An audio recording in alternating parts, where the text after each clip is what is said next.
Ang No Gay No Love ay paparating na K-drama na lalabas sa katapusan ng Agosto. Si Son Hye-young ay tipong tao na kinikwenta ang lahat. Ayaw niyang dehado siya sa pera man o sa pagmamahal.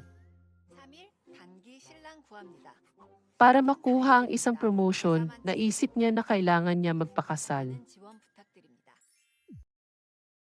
Kinuha niya si Joo-wook, isang nagpa-part-time sa convenience store, para maging fake husband niya.